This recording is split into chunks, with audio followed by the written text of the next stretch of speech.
Ulitin pas tayo ng kami sa mga nagpas na.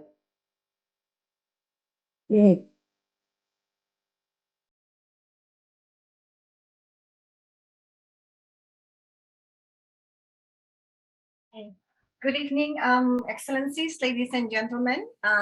Welcome to the third session of our conference today, organized jointly by the Center for Strategic and International Studies, the S. Rajaratnam School of International Studies, and the National Graduate Institute for Policy Studies in Japan.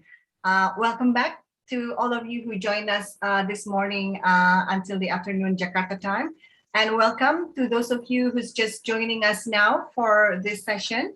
A little bit of a brief reminder that we had our first and second session today. The first one was on evolving strategic environment and a free and open order based on the rule of law in Indo-Pacific, followed by the second session on changing economic order in the Indo-Pacific. So again, this conference is jointly held by the three institutions as a part of our ongoing network of cooperation. So it's a pleasure for me to also welcome you to the third session on the way forward for AOIP, concrete initiatives and the role of ASEAN dialogue partners. I will now hand over to the moderator of the third session, Dr. Yusuke Takagi, Associate Professor at the National Graduate Institute for Policy Studies, Japan, who will lead the discussion today. Dr. Takagi, the screen is all yours now. Thank you very much, Dr. Muhibat. And once again, thank you very much all for inviting us to this very interesting and timely session today. And this is the third session of today's wonderful workshop. And then the title of the third session is The Way Forward for AOIP. And then actually the subtitle says many like concrete initiatives and the role of ASEAN dialogue partners. So we expect to hear that a very concrete initiative and the roles of ASEAN dialogue partners in this session. So our first speaker is Dr. Marie Murphy. She's a professor and director of the Center for Foreign Policy Studies at the School of Diplomacy and International Relations in Seton Hall University. And the time is limited, so I shortened the introduction of each speaker, and instead I would like to allocate more time for each speaker to talk. So each speaker has 10 minutes as a kind of the starter of our discussion. So now, Dr. Murphy, screen is yours. Thank you very much for that kind introduction, Dr. Takagi, and thank you to the conference organizers, CSIS, RSIS, and GRIPS for the introduction or for the opportunity to speak at this important conference.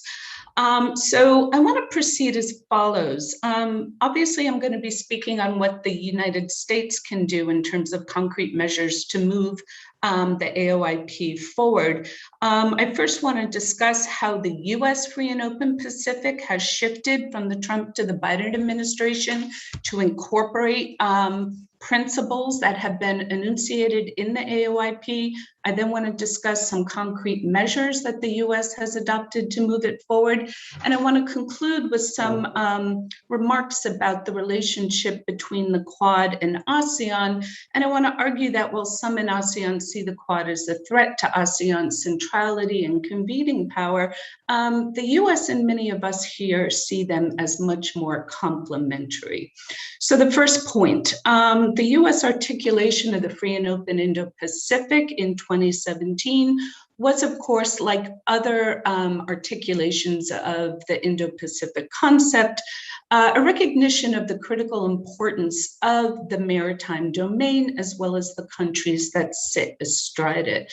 The key principles of the Trump administration enunciated at that time were respect for international law, particularly UNCLOS, freedom of navigation, free and open trade, respect for international law, etc. And these are all principles that ASEAN countries largely agreed with, although some may have had differences with the inclusion of political freedom.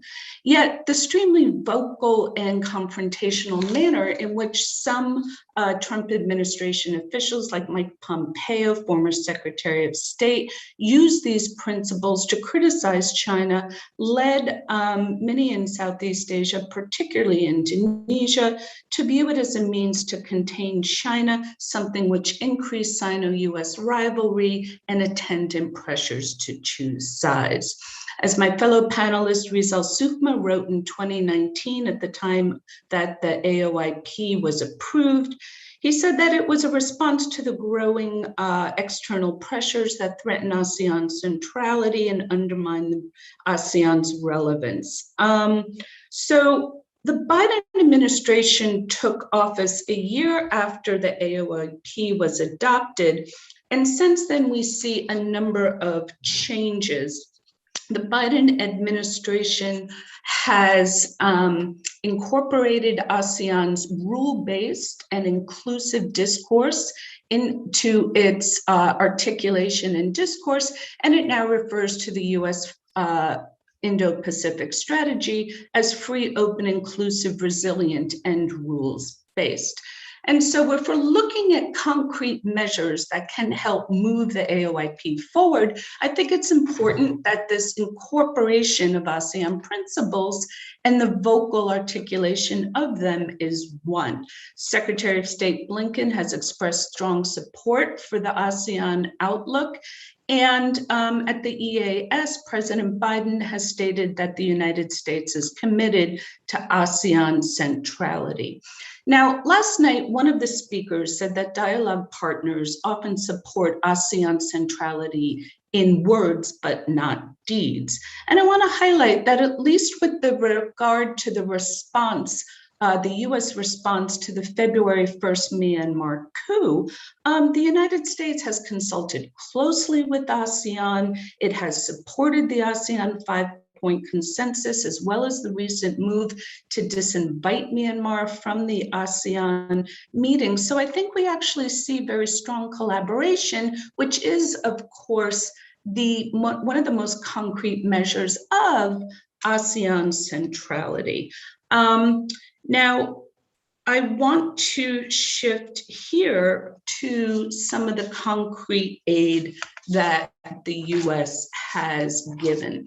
And I just want to flag that while many in ASEAN often say that they do not want to be forced to choose sides, I do think that you have seen in the United States a growing recognition that attempting to do so is not the best way to promote a peaceful and open Indo-Pacific. Rather, helping ASEAN states and the organization enhance its resilience is a better way. And so if you look at the transcripts of visits to US officials, Kamala Harris, Secretary of State Lloyd Austin, to the region, they have gone to great lengths to ensure and state that the US does not have that attention. So again, the US has been shifting its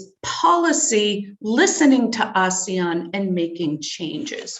So what concrete measures has the US adopted? Clearly, the US has helped ASEAN with regard to the health and economic consequences of the pandemic. It has donated, 23 million doses of vaccines. It has committed over $158 million of emergency assistance. At the ASEAN-US Summit on October 26, President Biden announced $100 million in aid that are targeted towards ASEAN's 4 priority areas of maritime cooperation, connectivity, sustainable development, and economic cooperation. In the interest of time, I am not going to go through all of those, but I can certainly discuss them in Q&A. So the point I want to make is that we see this enhancing of maritime capacity, support for sustainable development goals. These are areas of functional cooperation, right? And so that has been where concrete measures are relatively easy for outside dialogue partners like the US to help promote the AOIP and resilience. Things are more difficult when it comes to strategic issues. And here, I think that the lack of ASEAN unity and a united perspective on the broader strategic issues is an obstacle. As the Singapore foreign minister noted at the time that the ASEAN outlook was promulgated, and I will quote here, he said, "The outlook will not stop strategic forces from pulling individual ASEAN member states in different directions. ASEAN unity, the prerequisite for ASEAN centrality, will be tested. Our inherent diversity makes internal coherence difficult, but ultimately more important." So the US will be releasing a new comprehensive Indo-Pacific strategy before the end of the year. And although Blinken has said that it will reflect ASEAN's importance to the Indo-Pacific region, it's also likely to include a prominent role for the Quad and AUKUS. And obviously, ASEAN states have different perspective on these. Countries like Vietnam that have been the target of maritime coercion support them. Malaysia, or support the Quad. Malaysia and Indonesia have opposed AUKUS, while the Philippines has welcomed it. And so, as a result of these divergent views, it's a little unclear what type of concrete measures the US can take to promote the AOIP when it comes to the strategic issues. And the last point I want to make is that some Southeast analysts view the Quad as a threat to ASEAN centrality and its convening power.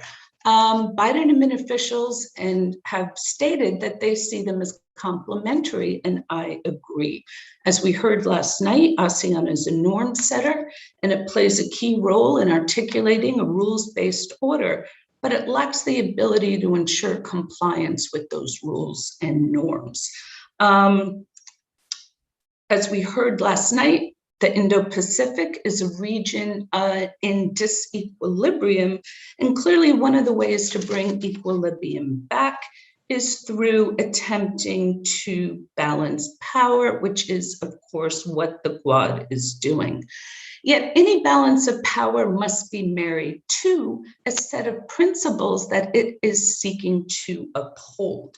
So here, the Biden administration views the Quad as attempting to restore an equilibrium that is in line with the principles in the ASEAN outlook. So they view them as complementary, not competing. And one of the concrete measures that has been proposed is making the EAS the key vehicle for the ASEAN outlook on the Indo-Pacific.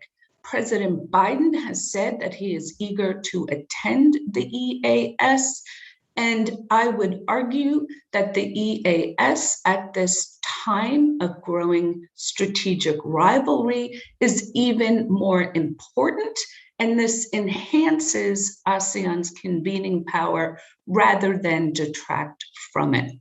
So I will stop there, and I thank you very much for your attention and look forward to the discussion. Oh, thank you very much.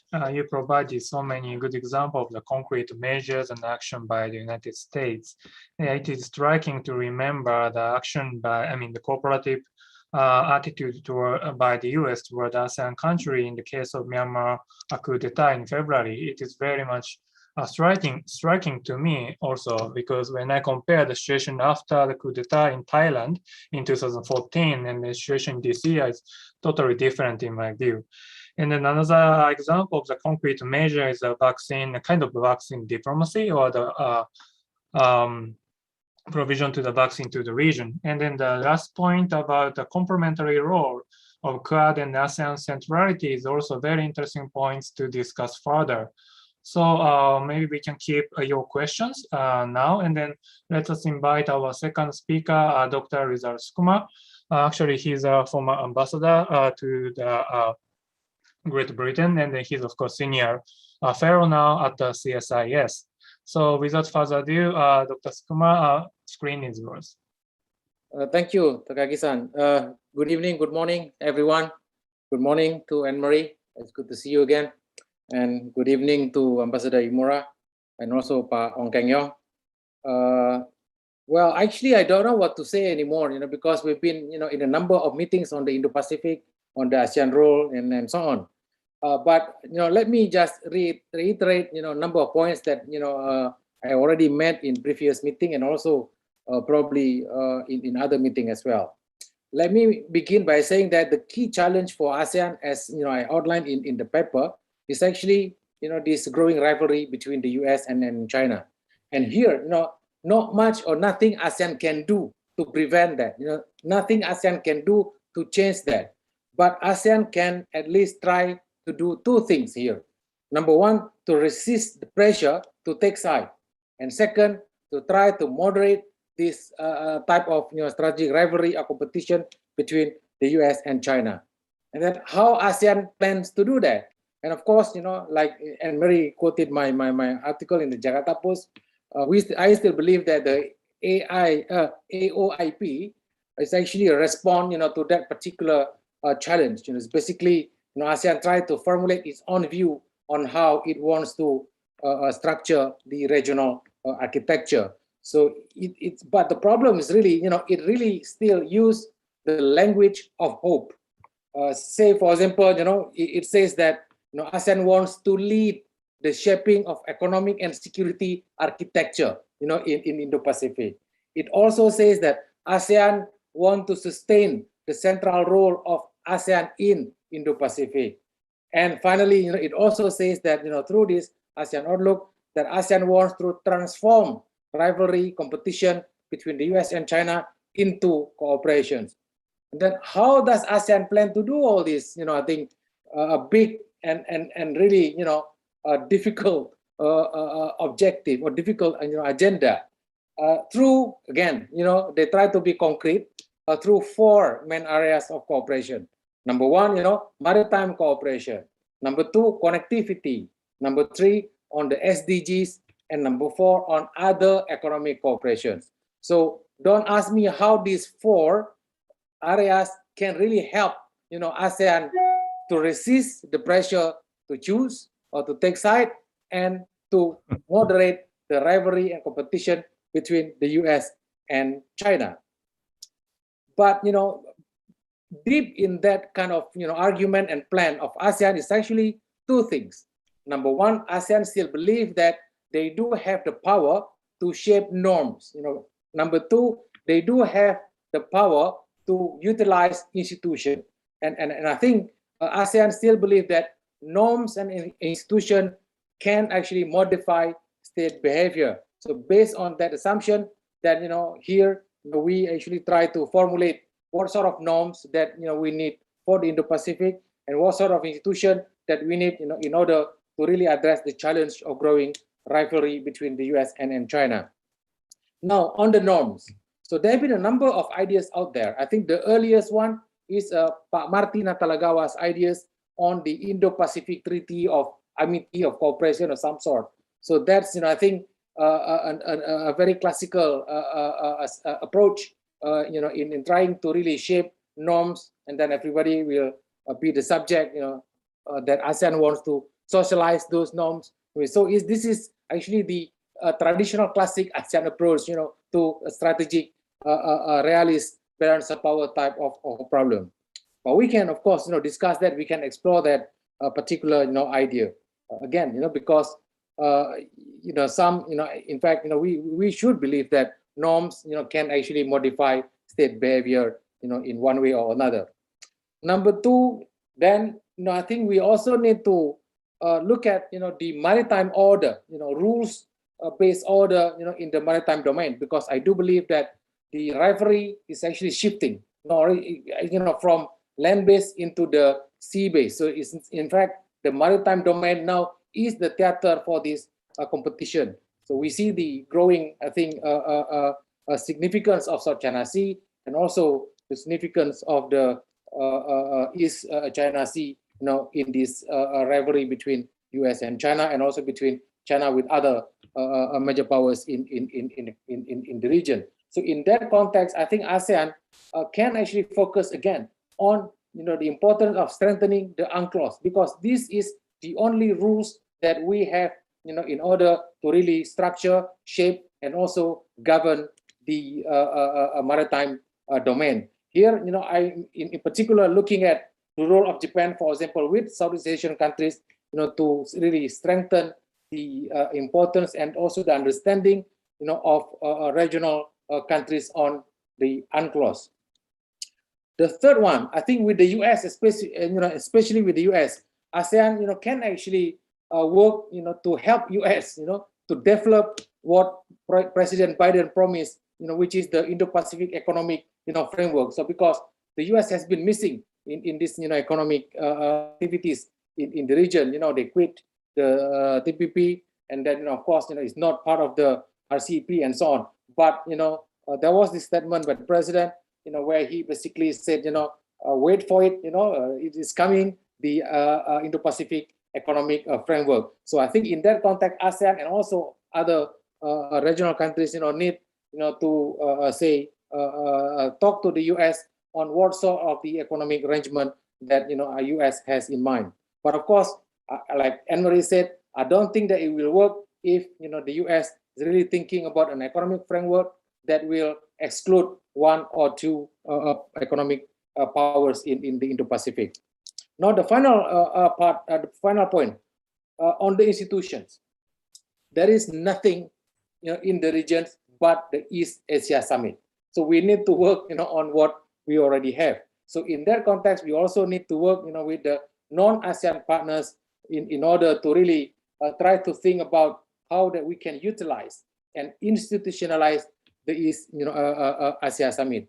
I think there have been a number of discussion, at least within some ASEAN countries, to generate ideas on how ASEAN can actually strengthen, institutionalize the East Asia Summit, so that this institution can actually really respond or become a new platform or premier platform to really address the challenge of these rivalry between the US and China.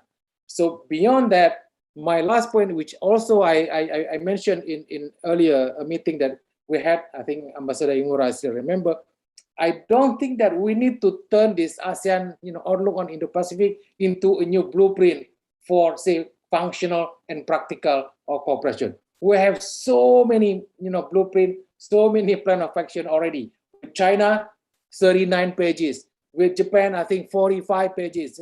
You name it. Every issue is already there. So no matter how genius you are, how good you are in international relations, I don't think that you can think of a new concrete proposal to put into this cooperative framework between ASEAN and all the dialogue partners. So I think the key is really how to prioritize and then how to focus on certain key issues. Here, for the next 10 years, I still believe that all ASEAN countries would like to focus on post-pandemic economic recovery, not on the building of the submarine. Thank you. Sorry, as always, you have always punchline at the end. I like that. Thank you so much. Yeah, that's very interesting and then concrete points to be discussed. The first is normative power of ASEAN to change the strategic rivalry to the more like amity and friendship driven one. And the second one is the role of the UNCLOS in this region. And then the third is how can we engage US more, especially in terms of economic cooperation. And then the last one is, and then the fourth one is how can we use East Asian Summit. And then the last point is no new agenda, but we should finish homework first. And then our format that we have now is that the recovery from the pandemic, both in the health and then of course economic dimension. These are all very interesting points to discuss further. And before discussion, we have two more. And then the next speaker is Professor Zhang Yurin. He's now an academy member at Chinese Academy of Social Science. And he's also the chair, professor and president of Institute of International. So Professor Zhang, now a screen is yours.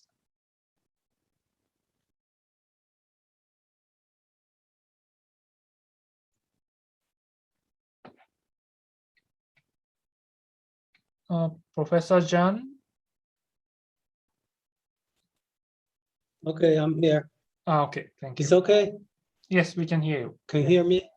Okay. Thank you so much. Joseph invited me to participate this session. Indo-Pacific, I think, to me and to China, seems some sudden matter.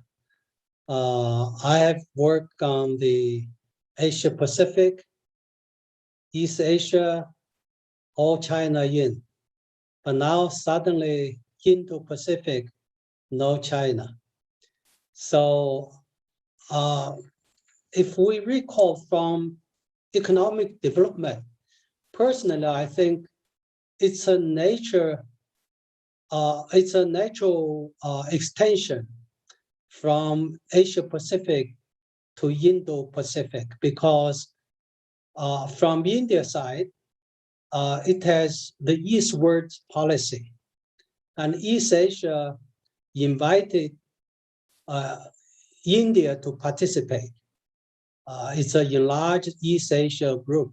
We have EAS, we have 10 plus India, and RCEP started with India participation, but so it's a natural.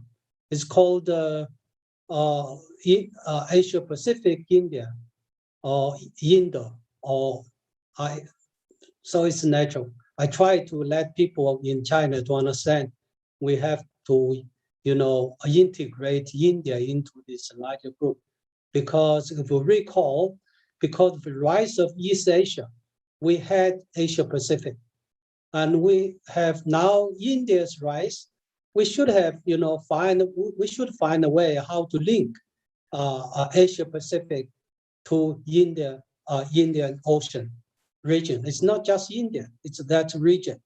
So because Indian Ocean surrounded there already the several mechanisms try to integrate the region. So I think it's a good thing if we have something linkage between Asia Pacific and Indian Ocean circle. It's a good thing. But now this concept of Indo-Pacific is a strategic designing, and it excludes China. And it's not economic. It's not like Asia Pacific. So that's intention. If we want to have a strategic Indo-Pacific or development-oriented Indo-Pacific. So this is my question. Also the question for China, why is Indo-Pacific without China? Is contain China or against China? We don't know. So it's a lot of suspicions. I tried to advise for a long time, we should support, this Indians' involvement of Asia Pacific in large network. We found a way to create Asia Pacific with Indian Ocean's economic circle. Maybe like APEC started and tried to create linkages. But now really, as a lot of suspicions, and official policy does not, support at all, because there is no China's place. So you can't imagine the region of so-called Indo-Pacific without China. So that's a big question. What's the future? What for? If you see the trade, the relations, even without COVID-19, India and China, even with the China-Indians border problem, and the trade, economic relations continue to rise, develop very fast. That means that India has the real policy to engage this region. So if strategic designing, I don't know, Japan first invent this notion in, I remember the 2016. And so that's one point. The second point, I see the ASEAN issue is, document in 2019. It made very clear, and ASEAN want to have that peaceful, inclusive, stable, prosperous Indo-Pacific. That's a very good idea, I think. Inclusive, whether exclusive China or inclusive, China. That's a big question. And also, I think ASEAN, as Sukuma argued strongly, and within the Indo-Pacific, ASEAN should have two central, insurance. One is centrality, another is autonomy. I think it's, so the role of ASEAN, I think from the document, you can see also, I think personally, China side also hopes that ASEAN could be a bridge, between Asia Pacific and Indian Ocean Circle. So I think it's very crucial. And if ASEAN want to play the role to shape or reshape Indo-Pacific, I think ASEAN's role is very, very crucial.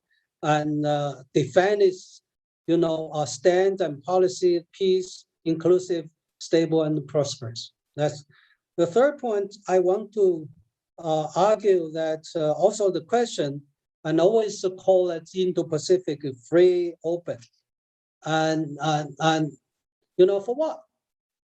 Free what? Open what? If exclude China, it's not open at all. So I call that probably should free, open, and cooperation. If we should plus cooperation and invite China to join, we find a way how accommodate China, accommodates India, and create the larger region for peace, for stable, for prosperity, and so on. The another point, I think we always, if you see the rule-based, what kind of rule? And Sukuma made it very clear. The only rule we follow is, UN clause. Yes, and China also. And we have problems, but we can negotiate. We can, discuss, and based on the UN clause. So that is other rules. What I would call that we need a rule for maritime connectivity. Link the ports, link the countries, because these two regions is really connected by the ocean. The second, maritime security. If rule-based, it's maritime security. The third one, ocean protection with the climate change. So I call on, if we make the rule jointly, we need to make the rule based on connectivity, security, and protection. And climate change is really this crucial issue, that is how to protect our ocean and Asia Pacific and ocean. So ASEAN, I recognize that the ASEAN plan to call on the infrastructure and connectivity forum. That's a very good idea. I would think if ASEAN invite China, China would have a strong interest to participate. I think that is a real thing we want to do, rather than just big slogans, free and open. We don't understand, so And also, I remember it's a Sukma or others paper that mentioned it's a competition between US, Indo-Pacific and China's BRI. I don't think this is not a nature at all. This is probably is a competitive two initiatives or some strategies, but we should not let these two, you know, as the nature of our big the region. So the nature, the order, I think, is whether also the challenge, whether we can really, the new situation, we create a cooperative order in our region. Competition is there, but the cooperation is crucial. We expect, according to the report, and President Xi and President Biden is planning to talk. We see what kind of a talk or whether they talk about the competition and the war or talk about the cooperation. I hope it's the later one. Thank you. I stop here. Okay, thank you very much. These are also very important kind of background to think about Indo-Pacific. First of all, of course, we should appreciate the rise of India as a major player in this kind of broader region. And the second is the bigger role of ASEAN to bridge the Asia-Pacific and Indian Ocean. So actually, naturally, ASEAN is in the center geographically. These are very two important components to think about further about Indo-Pacific. And then the latter part of Professor Zhang's talk is also important to think about cooperation and actually competition. We have to think about both together. And then rule-based order is one key to think about the kind of the beginning of a cooperation. But aside from UNCLOS and then the international law, we can also think about the cooperation in the field of infrastructure development, which is a connectivity. And then the AOIP has been, in AOIP, policymakers clearly mentioned the connectivity. And interestingly, for the first three speakers, all mentioned about the role of East Asian Summit as a kind of forum to discuss Indo-Pacific vision together. So it's also very interesting to find a kind of overlapping interest of this concept. So the last but not the least, we have now Dr. Yangana Panda, and Dr. Panda is a research fellow and the center head for East Asia at the Manohar Parrikar Institute for Defense Studies and Analysis. So Dr. Panda, now floor is yours. Thank you, Chair Dr. Takagi-chan. At the outset, let me thank CSIS Jakarta and GRIPS in Tokyo and RSIS in Singapore for this kind invitation. It's a great pleasure to be in this panel. And also my special thanks to Dr. Sufia Muhibat and Mr. Rocky for the logistical arrangement and for the kind invitation. Now, as I understand, here in this panel, we are talking about way forward and concrete initiatives that could be really forced forward between ASEAN and its dialogue partners. And as Chair rightly pointed out, the concern of the dialogue partners is a critical part that we need to really discuss it in length. And therefore, I think in order to think about a way forward and in order to think about what are the concrete initiatives under which there can be a fruitful practical cooperation between ASEAN and its dialogue partners, it needs to understand how the dialogue partners are looking at the ASEAN centrality. And I do understand correctly that, among the dialogue partners, probably they do differ with each other on how to define and how to look at the ASEAN centrality. But yes, and I think the way India looks at the ASEAN centrality is probably not really much different from the other ASEAN dialogue partners. And that is primarily because we are demanding for a rules-based order, and we are talking about Indo-Pacific as a region where ASEAN centrality is a key aspect. And therefore, and I think India's views almost in consonance with other dialogue partners, if not in agreement. But I think one of the critical aspects that needs to be understood is that the dialogue partners' view about ASEAN centrality in the context in the context of the changing circumstances and the geopolitics of the regions, which is moving continuously. And we need to really factor those issues, those new development, in order to understand the ASEAN centrality in a new context. And I think here I would say that probably ASEAN centrality is not an isolated proposition as it seems to be. It's not an exclusive proposition. It's not an isolated proposition. Rather, this is an interlinked, interdependent concept and very much dependent on the unity of the ASEAN country. So therefore, I think from India's point of view, as a critical dialogue partner of the ASEAN and as a emerging economic power and as a neighboring country, India do look at ASEAN unity and centrality are the part and the heart of the Indo-Pacific concept. And therefore, India does value ASEAN centrality. So in other words, if I could say that India do look at ASEAN centrality mostly from the point of view of unity and try to link it with the centrality of the Indo-Pacific concept.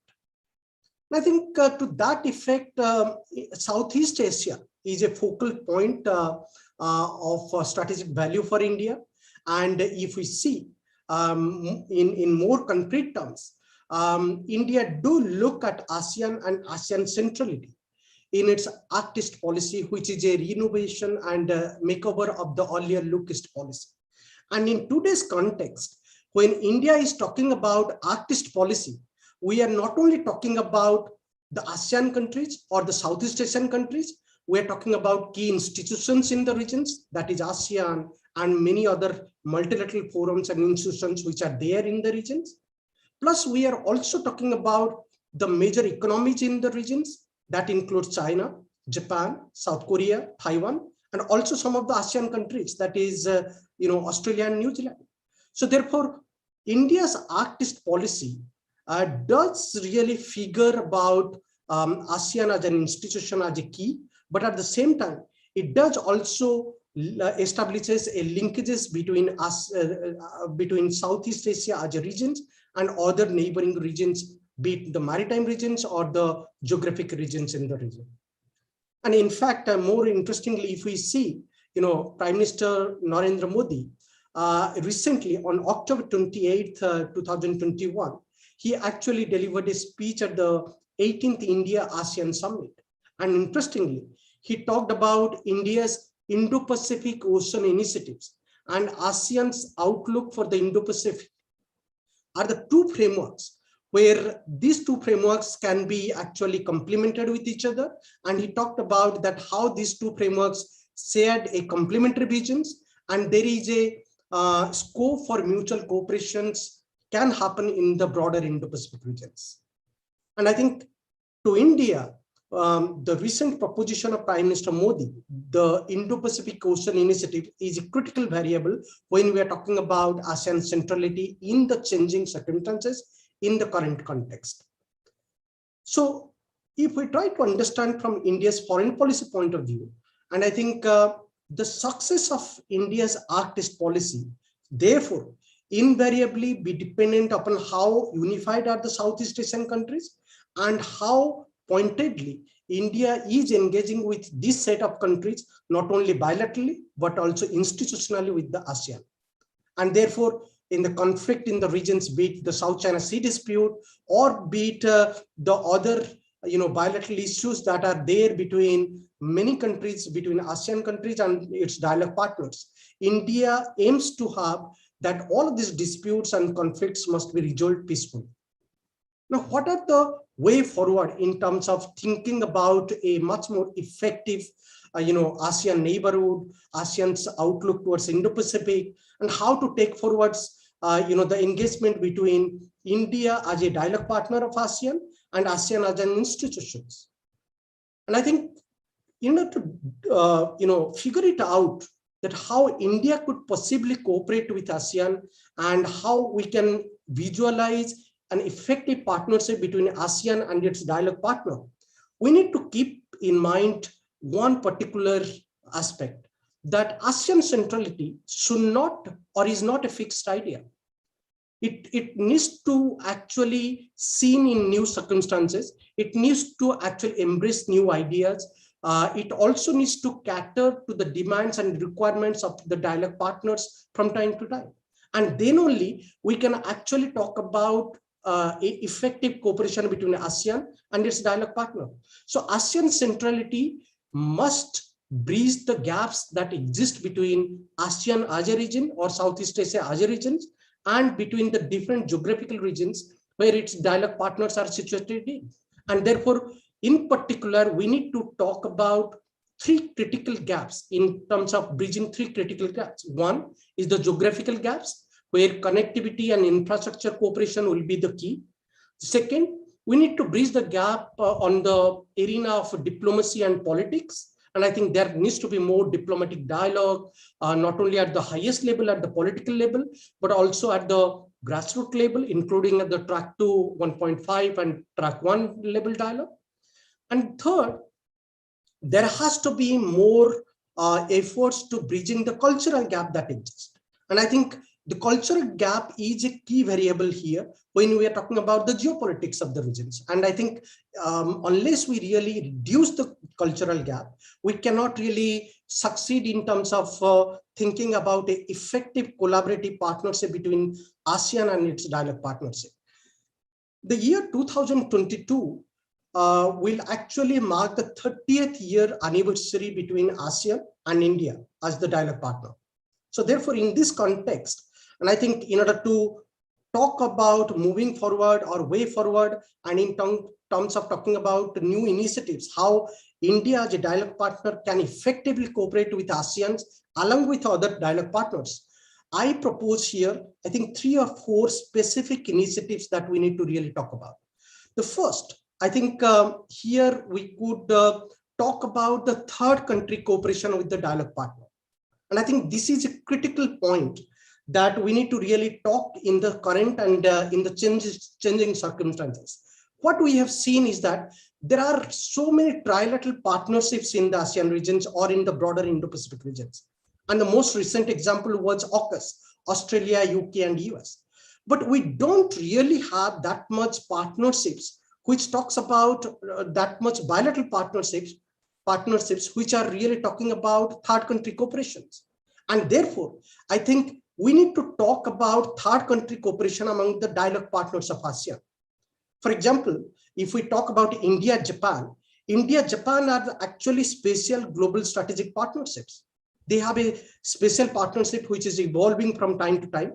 And in fact, India-Japan partnership has emerged as one of those defining partnerships in Indo-Pacific regions currently. And in fact, Japan is the only country which is investing massively in India's northeastern regions, which combines 7 states of India. But again, I think the time has come to translate India-Japan partnership into the third country cooperation. And therefore, we need to we need to prioritize who are the countries in the ASEAN regions that can be the partner, the third country partner with India and Japan. Vietnam can be one, Myanmar can be one, and there are many other countries where India and Japan can cooperate when it comes to logistics, infrastructure, connectivity, and many other critical areas that actually linked with the critical economic domain. Similarly, I think when we are talking about extending ASEAN's partnership to the other regions, we can equally talk about India, Australia, and Indonesia partnerships. This partnership can be actually talked about in a third country cooperation framework and in a framework of middle power framework. We know for a fact that probably there is no definitional aspect available at this moment to the third, to a middle power concept. But I think the middle power concept, the way India, Japan, India, Australia, India, and Indonesia are situated in these regions, they all can be actually cooperating under the middle power configuration. Similarly, we can talk about actually initiatives. What are the initiatives under which this third country cooperation or tripartite cooperation can happen? Blue Dot Network is one of those initiatives. In fact, we know for a fact that US, Australia, and Japan are talking about Blue Dot Network for some time. But due to the effective channel of communications and funding patterns to back the Blue Dot Network's initiatives, we don't have a actual practical cooperation happening at this moment. Similarly, the recently talked about B3W initiatives need financial backing, need practical cooperation, and probably need more ground level cooperation in order to actualize it. The second proposition, I would end here by making two specific points. The second proposition here is, and I think we need effective institutional cooperation and cross-border connectivity.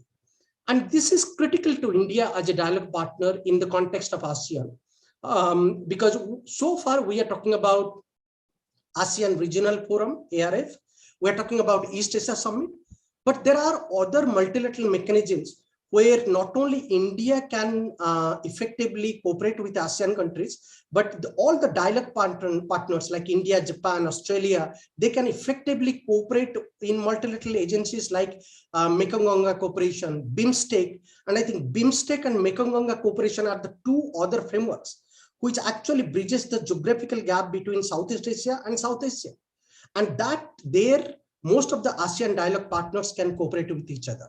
The third and the last point here is, and I think what all the dialogue partners of ASEAN can really talk about, including India, is to distinguish between the collective defense cooperative agreement and collective security framework agreement. And I think this is a critical point when we are talking about framework cooperations like AUKUS and Quad. AUKUS is primarily a collective defense agreement between the three countries, whereas we are talking about Quad. Quad might be a kind of a security framework. It's not really a defense framework. So I think we need to differentiate between the defense agreements and security agreements, defense frameworks and security frameworks.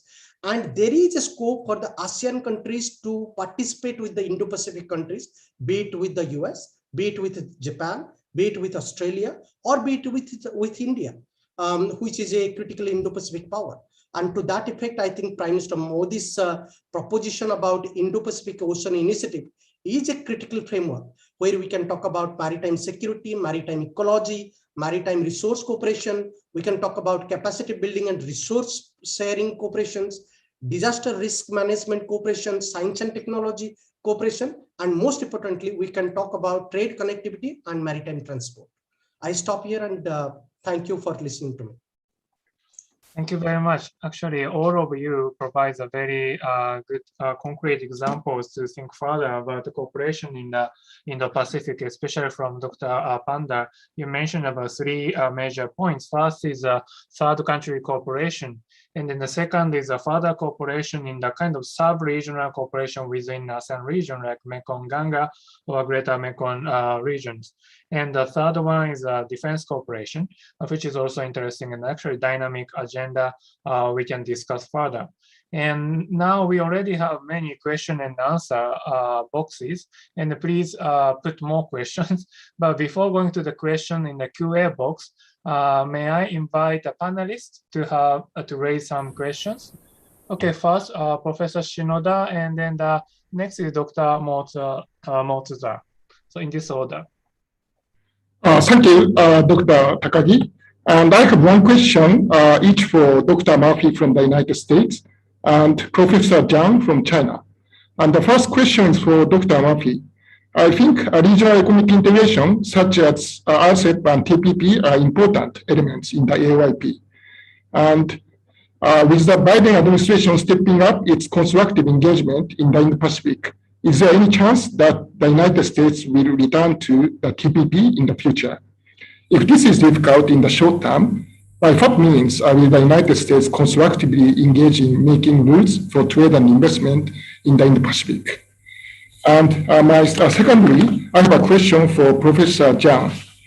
And I think the importance of inclusiveness is emphasized in ASEAN's AOIP and in the Indo-Pacific Initiative of Japan and other countries. This means that the Indo-Pacific Initiative is an inclusive initiative that includes all countries in the region and does not exclude any particular country. And it is reported that China and Russia are cautious about Indo-Pacific cooperation for security reasons in the newspapers. On the other hand, in the second session today, Dr. Kordunova of Russia said Russia attaches great importance to cooperation with ASEAN in trade and investment, especially in the field of energy with regard to AYP. Does China have any intention to promote special cooperation other than the enhancement of connectivity with ASEAN regarding the AOIP? Thank you. Okay, thank you very much. We have many questions, so let me get Dr. Motsuta first, and then Dr. Motsuta, please. Thank you very much, Takagi-sensei. Good evening from Singapore, where I am. Mo here from the ICS Yusof Ishak Institute. I had an observation about the Myanmar crisis being a test of ASEAN's centrality in all its three dimensions: internal, external, and institutional. And looking at how the United States and China had reached some kind of shared agreement on Myanmar's seat at the United Nations in September, prior to ASEAN's decision in October to disinvite the State Administration Council to the ASEAN Summit, I had this question to panelists on how ASEAN's dialogue partners can work with ASEAN to maintain or uphold its central role in pursuing the ASEAN 5-point consensus on Myanmar beyond the current expressions of support for the ASEAN process. The EAS summit that recently concluded had a paragraph devoted to the Myanmar crisis. ASEAN dialogue partners have contributed to the ASEAN humanitarian effort for Myanmar, and I understand that the ASEAN special envoy has also been consulting with Myanmar's neighbors on addressing the situation in that country. So I'd like to hear the panelists' views and advice from this. And I apologize if my question is Myanmar-centric. It's probably what I think about most these days. Thank you very much. Thank you very much. Actually, Myanmar-centric, but Myanmar is a very important country for the region, so it's in a sense region-centric too. Maybe we can also invite Dr. Koa for this round. Yes. Something. Oh. Yeah.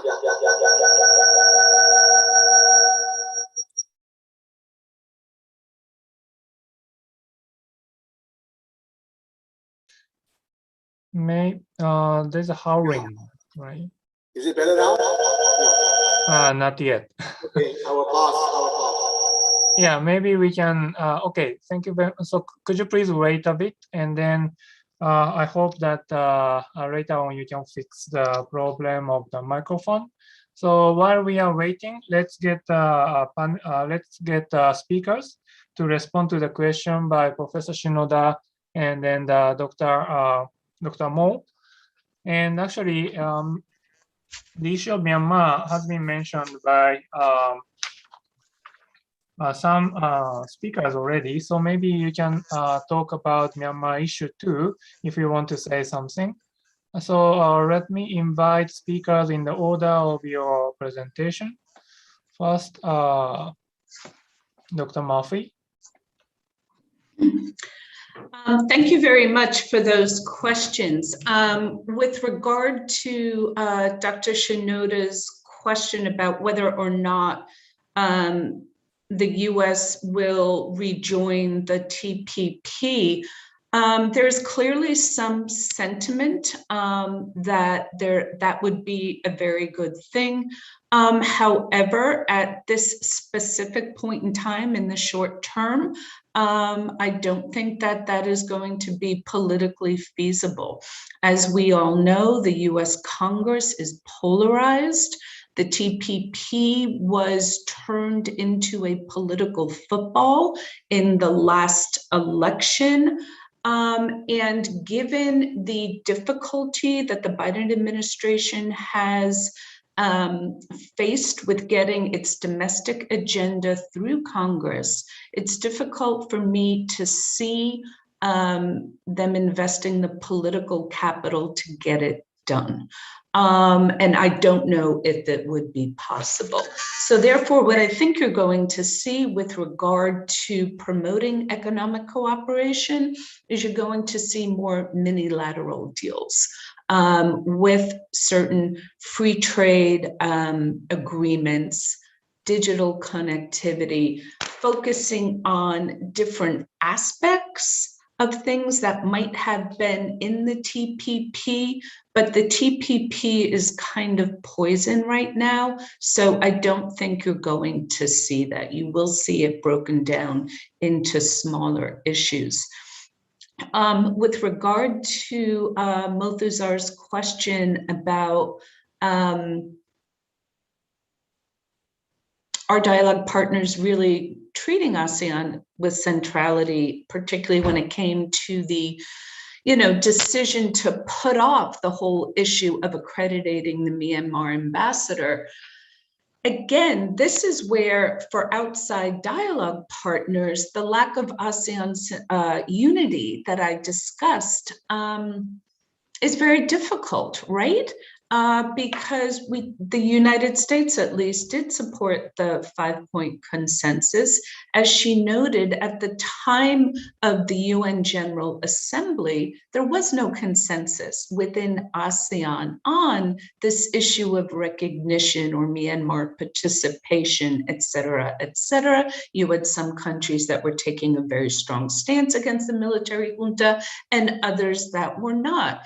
And that makes it extremely difficult for outside dialogue partners to act in full accordance, right? And I would think I will just leave it there on that point. Thank you.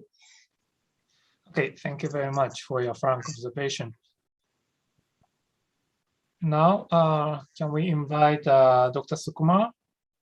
Maybe especially on the Myanmar's situation? No. Well, thank you very much. I was going to raise another question here, which. Oh, sorry. Okay. Now, okay. Dr. Kua, you have the floor now. Okay, please ask question. I would like to raise what I hope is not a stupid and naive question, which is that we have in this session, in other sessions, on AYP is that ASEAN's centrality has to be strengthened, defended. ASEAN centrality can be marginalized, and we have to work to reinforce, to maintain it here. But on the other hand, we also maintain, or we hope, that ASEAN is the fulcrum linking the Pacific and the Indian Ocean. So if you look at it, every Navy ship wanting to sail either from one ocean to the other has to sail through the Straits of Malacca, Sunda Straits, or the Lombok Straits. So by geography, ASEAN, Southeast Asia is central to the link between the Asia, Indian Ocean, and the Pacific.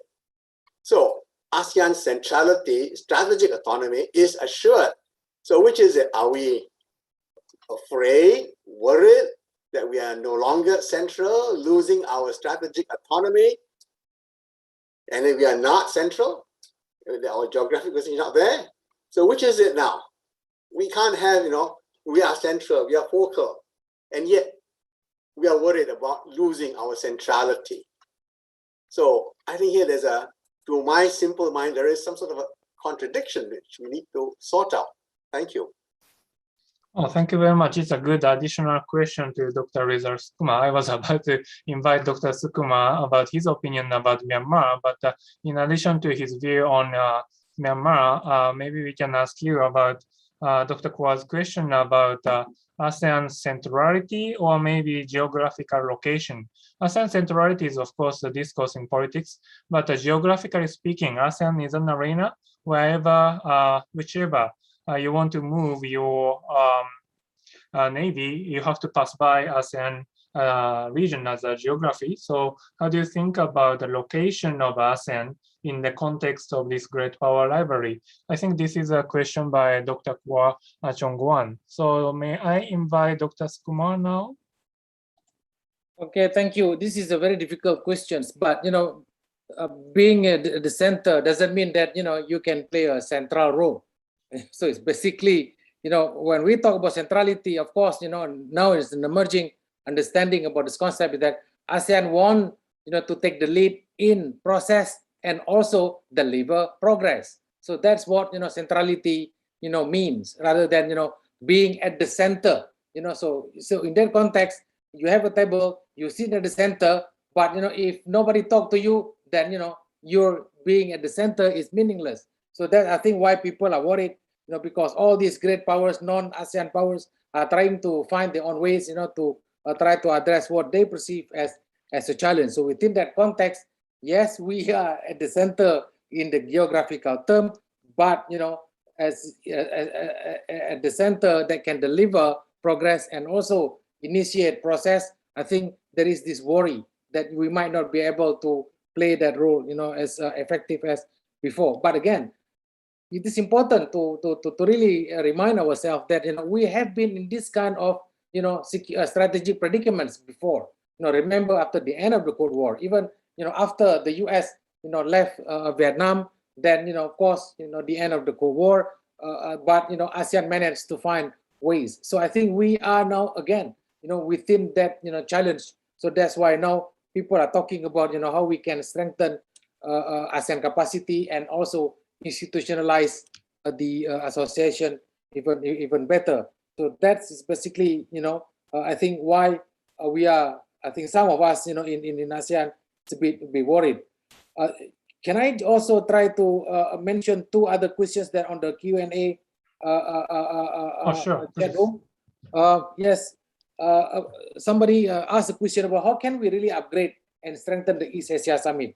I suggest, this is I think question by Alexander. I think I suggest that you read the CISCAP Memorandum number 26. It was written in 2004. There are a lot of ideas there. I can just mention a number of ideas on how we can really strengthen the EAS. Number one, we need to think about the possibility of having a Sherpa, to the leaders of the East Asia Summit, so that the Sherpa can formulate, agenda, for the leaders to discuss. Number two, we need to consider the possibility of co-chairmanship between ASEAN and non-ASEAN members of the East Asia Summit. So it will create the sense of, I think, ownership, of the East Asia Summit. Number three, so I think we need to really coordinate these ASEAN-centered processes or institutions, such as the RCEP, the ARF, the expanded ASEAN Maritime Forum, the ADMM, and so on, as a place where countries in East Asia can, this is include, of course, India, can really cooperate. Number five, I think there's also this idea, let's think about the importance of secretariat. Should we have separate East Asia Summit Secretariat, or probably we can say have that secretariat within the ASEAN Secretariat. But again, of course, ASEAN needs to increase its annual contribution from 2 million to probably 10 million each. So if we really want to really play a very important and central role in the configuration of things at the moment. Second questions, Alexander also asked about what about the possibility of Philippines and Vietnam. Now, I think Singapore also can be asked, don't worry, I know that you work for, in Singapore. What about the possibility of Philippines, Vietnam, and Singapore, joining the Quad? So of course it will not be called Quad anymore, if you have like 7 members.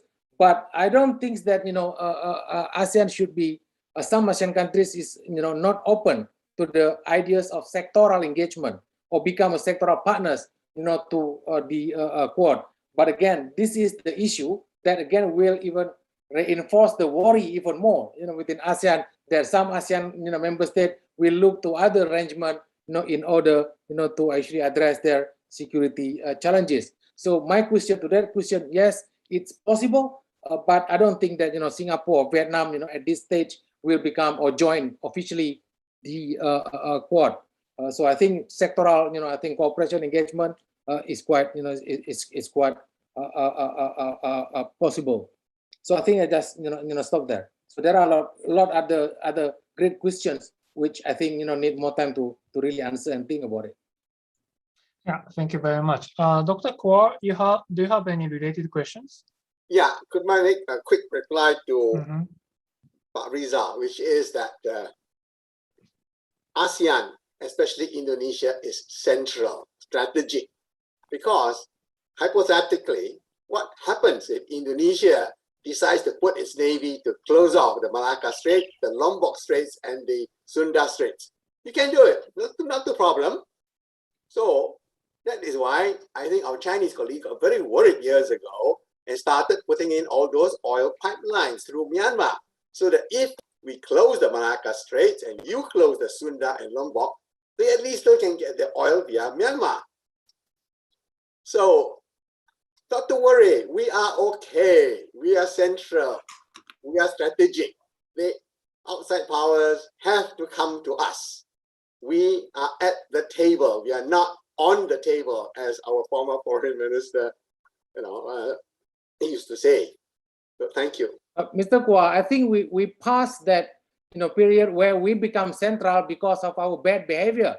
So I think Yusuf can tell you why we closed the Sunda Strait, in 1995 or 1985. But I don't think that is an option at the moment. I think all the countries in the region, will go and try to, I think, become I think we'll hate Indonesia for that. All right, thank you very much. Maybe next, can we invite Professor Chan? Okay. Again, for Indo-Pacific, there are several questions to China still. One is it's a concept, it's a program, it's an intended institutional building. It's not clear yet. If program-oriented actually can initiate a lot of different programs like connectivity and many others, education, economic development, and so on.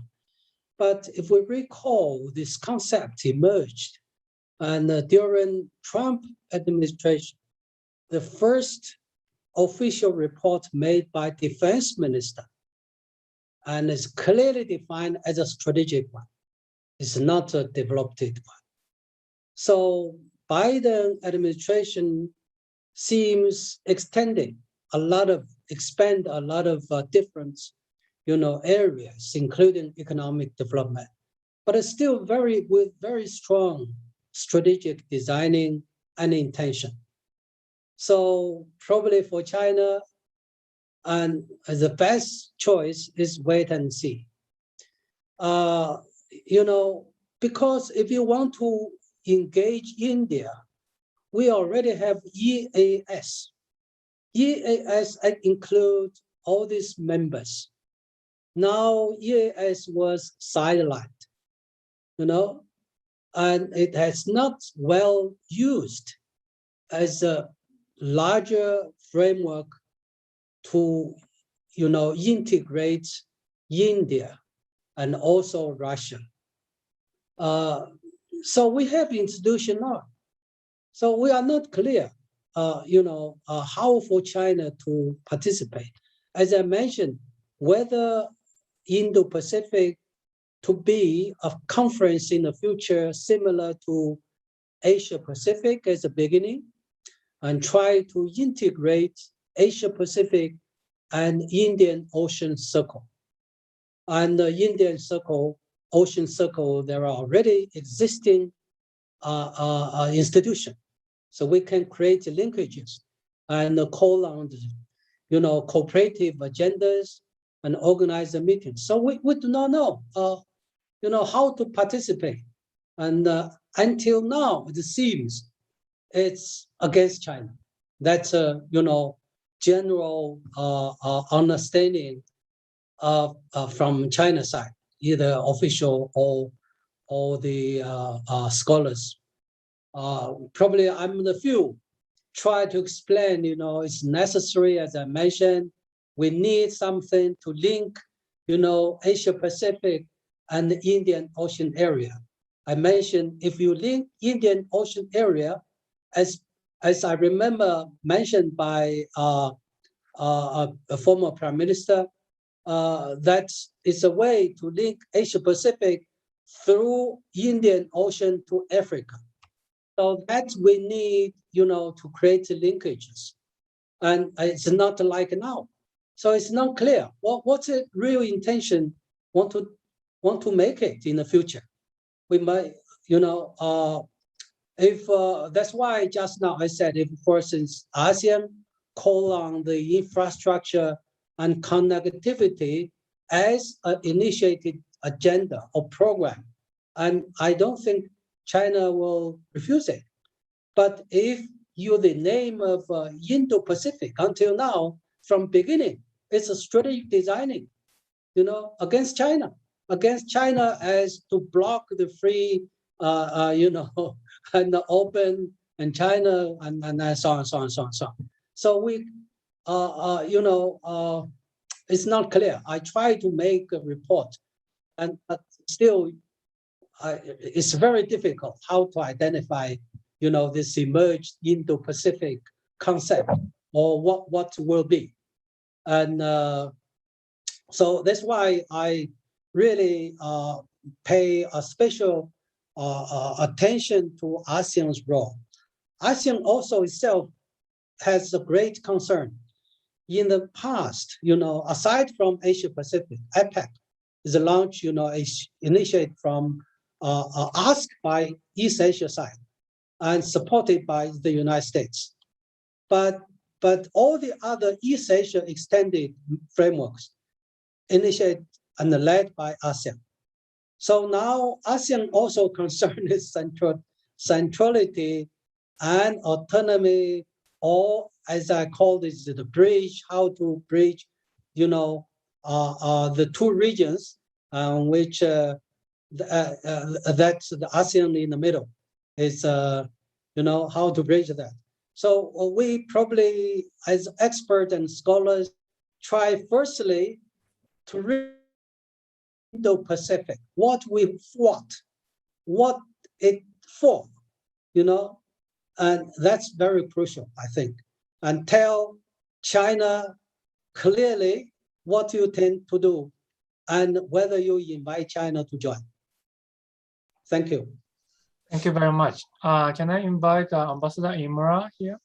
Yeah, thank you very much, Dr. Takagi. I just want to say briefly one thing to Professor Zhang.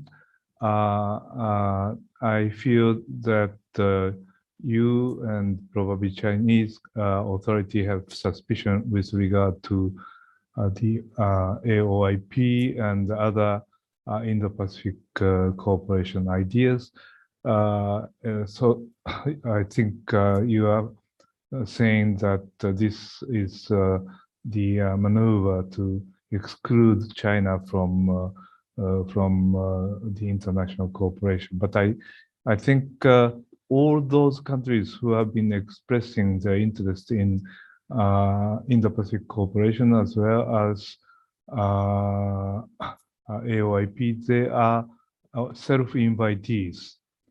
Each country announced their vision with regard to the future of Indo-Pacific. In Japan as well, 2016, Prime Minister Abe announced our ideas regarding the Indo-Pacific cooperation, and which emphasize, by the way, very strongly openness and inclusiveness. So my question is actually, if I may address one question to you, is why don't you try to join us and to discuss about the nature and the future picture vision of Indo-Pacific? That is, I mean, you said there is a hidden strategic design, but I don't think we are trying to exclude China from this discussion. And this is why this time we really wanted to invite you to discuss about Indo-Pacific. So this is, I leave my question here. Thank you very much. Yeah, thank you very much for Yeah, the thank question. you. I advise you read the United States documents. It's very clear.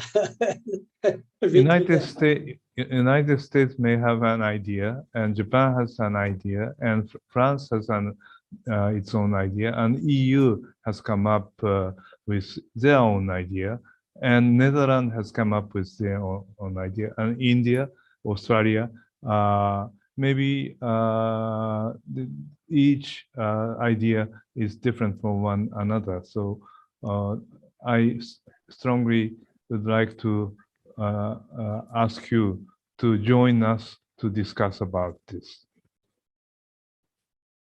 Thank you. Okay, thank you very much. I think probably each country may have a different Indo-Pacific vision, so it doesn't need to be a single strategy by all countries. So maybe can we invite Dr. Panda now?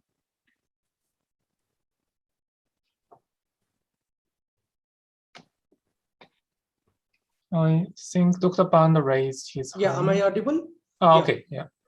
Okay, there is a question in the Q&A box from Mr. Santoso, who asks that with China's increasing its efforts in supporting Pakistan and the ongoing tension between Pakistan and India, what are the implications of this for the Indo-Pacific regions? Now, the answer is very simple and straight. And I think the implications for Indo-Pacific regions is very, very severe, primarily because the region, the entire global politics is entering into a China-led, US-led bicentric politics. If we try to see about the way China-Pakistan cooperation is happening and the kind of Eurasia politics is emerging with China being the leading country in the regions, definitely there are severe implications for the Indo-Pacific regions, particularly for the emerging economies, emerging countries, including India. And I think to that effect, Indo-Pacific narrative needs to be strengthened. I don't really need to pitch it Eurasia versus Indo-Pacific, but yes, I think we are still very much in a US-China-centric led, bipartisan politics, and the US-China rivalry is expanding. And in that context, China-Pakistan cooperation is a critical variable. And I think the implications for Indo-Pacific regions can be seen in three contexts. One, and I think there will be a maritime angle. The Chinese are searching for a new maritime entry to the Indian Ocean, going to the African regions, and Pakistan will provide a gateway to that effect. Second, I think the kind of chemistry is happening between China and Pakistan that will have severe implications for India-China boundary dispute, particularly for India's security. And I think India needs to move much closer to the US and to the Quad countries. Third, I think China-Pakistan chemistry is not really good when it comes to the broader Middle East politics. There are gray areas. For example, the issue of terrorism, radical extremism, those issues needs to be addressed, particularly issues like Taliban. And I think all the countries, including the ASEAN countries, have interest in the Middle East, and they are in an engaging space. So therefore, I think the kind of chemistry is happening between China and Pakistan that poses severe implications for the regions. My other comment is to Professor Chang's comment. During his presentation, Professor Chang actually pointed out that despite of the problem between China and India, the tensions on the boundary issues, China-India bilateral trade was expanding. Well, I don't think in India ever wanted this conflict with China, and India was never supportive of a stressful relationship with China, particularly on the boundary issue. But on the trade aspect, while the trade was expanding, despite of the boundary tensions, and despite of the boundary conflict, particularly in the Galwan area, primarily because if we look at the trading communities between China and India, the trading communities are the people's label, and we too are the vastly populated country. So what we are exactly looking at, a trade connection at the ground level, where border trade, a third country cooperation trade, and also on-account trade is a very critical factor when it comes to India-China bilateral trade and economic contacts. So that's the precise reason. Even the last 1.5 years, 2 years, the tensions on the boundary, on the bordering regions between India and China was expanding. Still, the trade was continue to grow. But again, I think I will hold doubt whether these trade contacts will continue to flourish in times to come if we don't really reduce the boundary dispute. And I think both Chinese government and China needs to have a practical assessment, realistic assessment of the situation, and should not draw unnecessary optimism out of it.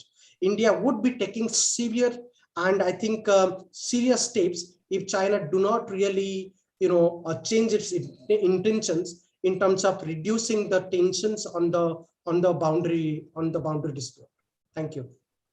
Yeah, thank you very much. Thank you very much for broadening the issue, which has a clearly a multidimensional nature of the country. Now, can we invite Dr. Sukuma again? I just want to, because it's quite late, I think for Ambassador Imura and also for you, I just want to reemphasize, the point that has been raised before, that each country I think has slightly different understanding and also views of the Indo-Pacific.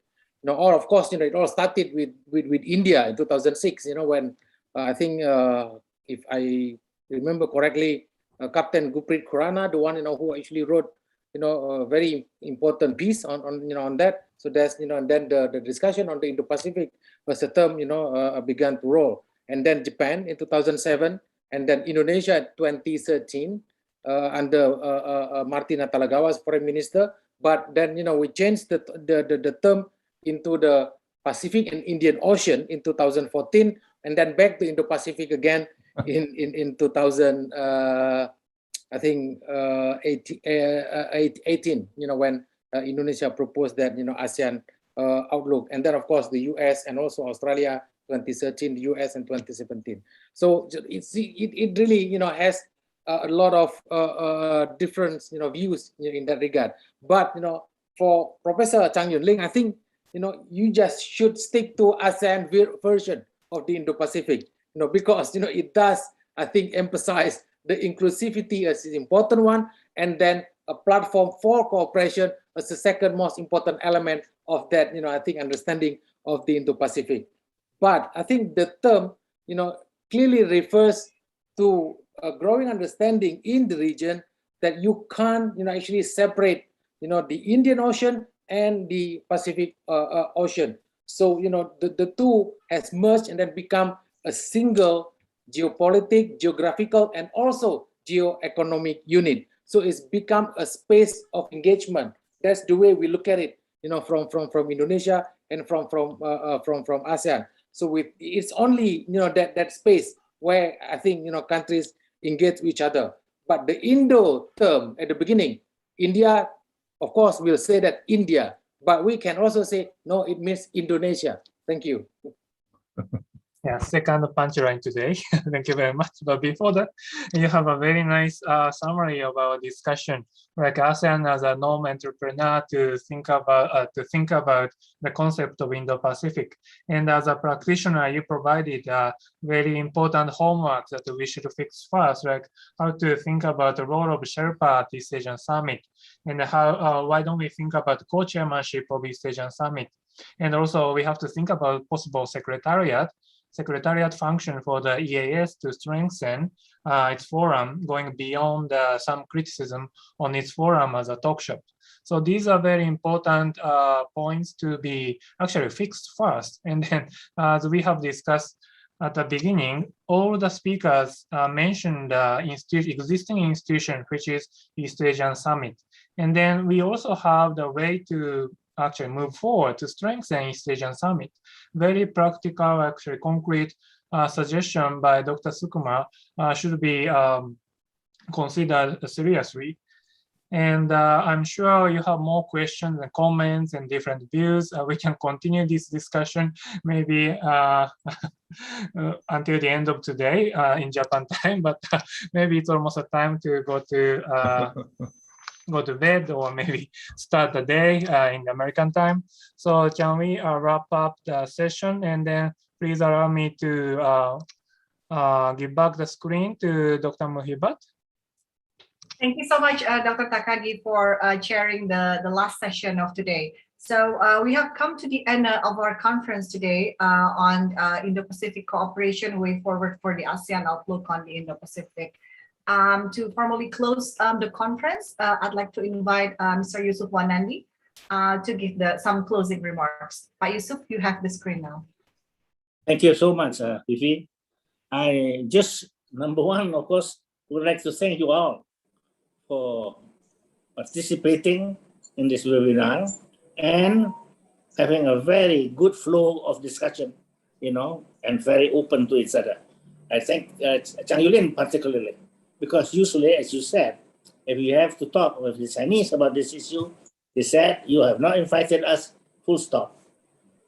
So I hope with your openness, willingness to entertain that this is a question that has to be answered by China too, then hopefully we will further this discussion with China in the future. Because I think, as we all agree, China participation is an important issue. It's critical to the success of this outfit or platform. So therefore, we have to do our efforts as well. Thank you so much for tonight's discussion. I think it was a very fruitful one, especially, as you said, Mr. Moderator, on the idea of the East Asian Summit at large. Thank you so much. Good night and sleep well. Thank Right. you. Thank you. Thank you. Bye-bye. Thank you very much. Thank you. Thank you.